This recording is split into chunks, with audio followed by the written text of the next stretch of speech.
दोस्तों कहते हैं कि लालच बुरी बला है जो इंसान को बड़े बड़े सपने दिखाती है और इसकी इज्जत को चकनाचूर करके मिट्टी में मिला देती है। क्रिकेट में कई ऐसे खिलाड़ी थे जो इस बीमारी का शिकार बन चुके थे और रातों रात करोड़पति बनने के चक्कर में अपना कैरियर बर्बाद कर बैठे। कुछ प्लेयर तो ऐसे थे जो सिर्फ $10,000 में बिके, मगर कुछ ऐसे भी थे जिन्होंने आईफोन के चक्कर में पूरा मैच ही फिक्स कर डाला। लेकिन किस्मत ने इनका साथ न दिया और इनकी चोरी को कैमरे की आंख ने रिकॉर्ड कर लिया। ये ऐसे खिलाड़ी थे जो अपनी इज्जत और कैरियर पैसे की लालच में बर्बाद कर बैठे। इनमें से कुछ लाइफ टाइम के लिए बैन हुए तो कुछ जेल में डाल दिए गए। आज की इस वीडियो में हम आपको 10 ऐसे ही क्रिकेटर से मिलवाने वाले हैं जिन्होंने अपना कैरियर अपने हाथों से बर्बाद किया और मैच फिक्स करके अपने ही मुल्क को बेच डाला। Number 1, IPL fixing scandal. दोस्तों, आईपीएल क्रिकेट का सबसे बड़ा टूर्नामेंट है जिसमें इतना पैसा है कि हर खिलाड़ी को पैसों में तोला जाता है। इसके बावजूद जुआ और बैटिंग की भरमार की जाती है और बड़े बड़े खिलाड़ी भी लालच में आकर इस खेल में फंस जाते हैं। आईपीएल 2013 में भी कुछ ऐसा ही देखने को मिला जब श्रीशांत को मैच फिक्सिंग करते हुए रंगे हाथों पकड़ लिया। हालांकि इनके साथ अजीत चंडीला और अंकित चौहान को भी जेल में डाल दिया। पहले तो ये तीनों क्रिकेटर इनकार करते रहे, मगर जब दिल्ली पुलिस ने छानबीन की तो पता चला कि दाल में कुछ काला नहीं बल्कि पूरी दाल ही काली है। इस रिपोर्ट में पता चला कि श्रीशांत ने साथी खिलाड़ियों से मिलकर मैच का दूसरा ओवर फिक्स किया था और सिट्टाबाजों को इशारा करने के लिए ट्राउजर के आगे तौलिया लगा रखा था, जो इस बात का इशारा कर रहा था कि ये पूरा ओवर फिक्स है और बुकीज की फरमाइश के मुताबिक किया जाएगा। जो बुकी है इनके आपस का कन्वर्सेशन है जिसमें ये डिसाइड हो रहा है कि श्रीशांत अपने स्पेल के दूसरे ओवर में 14 रन या 14 से ज़्यादा देगा और इसके लिए इंडिकेशन देगा। इसमें उसने कहा कि भाई सिग्नल देना। सिग्नल क्या होगा? वो अपने दूसरे ओवर में एक टॉवेल अपने आगे लगाएगा। ये इंडिकेशन ऐसा होगा जो कि इस मैच में वो हमारे अनुसार ओवर करने जा रहा है।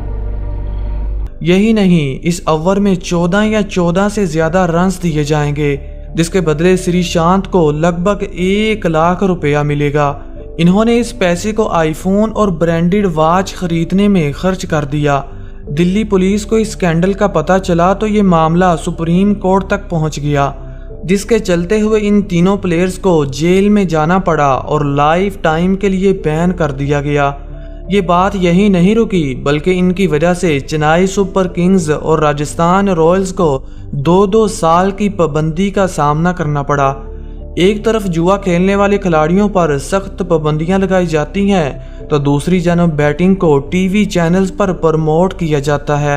इतनी मेहनत के बावजूद इंडियन क्रिकेट बोर्ड आईपीएल को बैटिंग से पाक नहीं कर सका और आज तो इंडिया के मनपसंद चैनल स्टार स्पोर्ट्स पर बैटिंग को खूब प्रमोट किया जा रहा है। Pakistani spot fixing scandal. दोस्तों, क्रिकेट का ये एक अफसोसनाक वाकया था जिसने पाकिस्तान समेत पूरे वर्ल्ड क्रिकेट को झंझोड़ कर रख दिया। ये बात है साल 2010 की, जब पाकिस्तान क्रिकेट टीम ने 4 टेस्ट, 5 वनडे और 2 T20 मैचेस के लिए इंग्लैंड का टूर किया।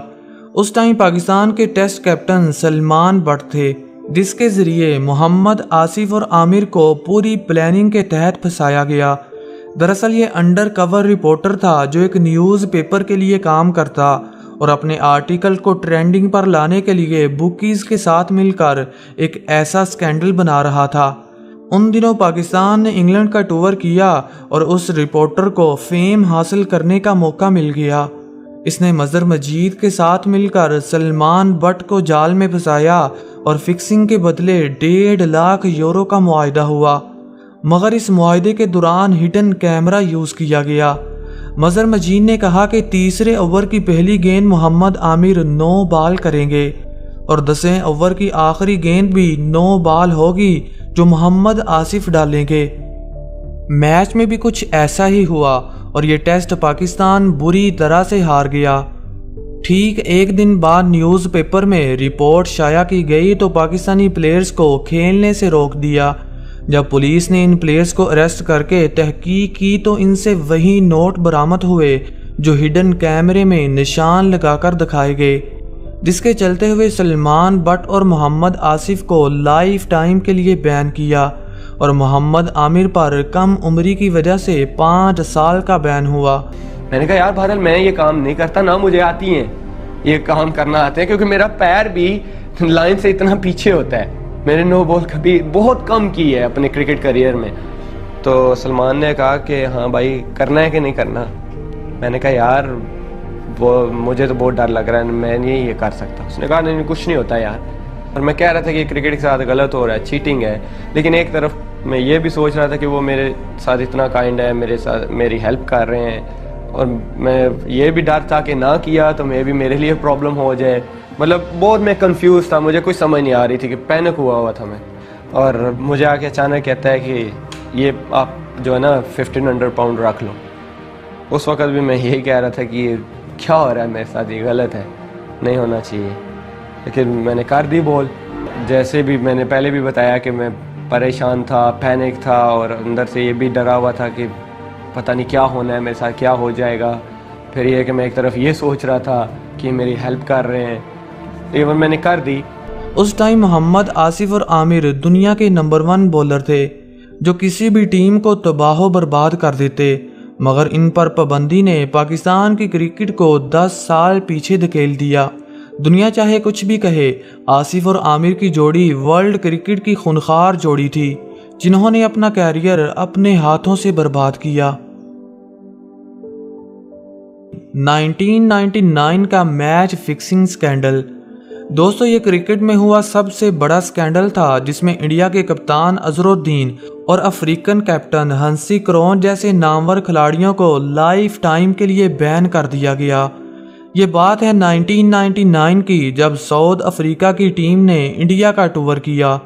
इसी दौरान एक ऑडियो लीक हुई जिसमें इंडिया के सिट्टेबाज संजय चावला हंसी क्रोंच से बातें कर रहे थे, लेकिन इंडियन पुलिस की तहकीक में सभी क्रिकेटर्स बेकसूर करार दिए गए क्योंकि किसी के खिलाफ कोई भी सबूत नहीं था।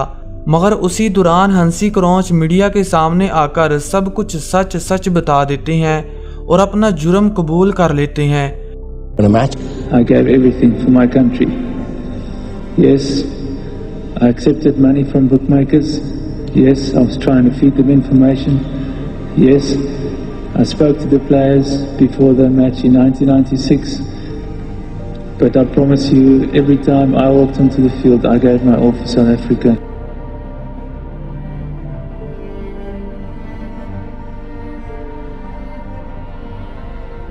इनके बकौल अजहरुद्दीन ने इनकी मुलाकात सिट्टेबाज से करवाई और पूरा मैच फिक्स करने के बदले इन्हें लगभग $1.5 लाख दिए गए।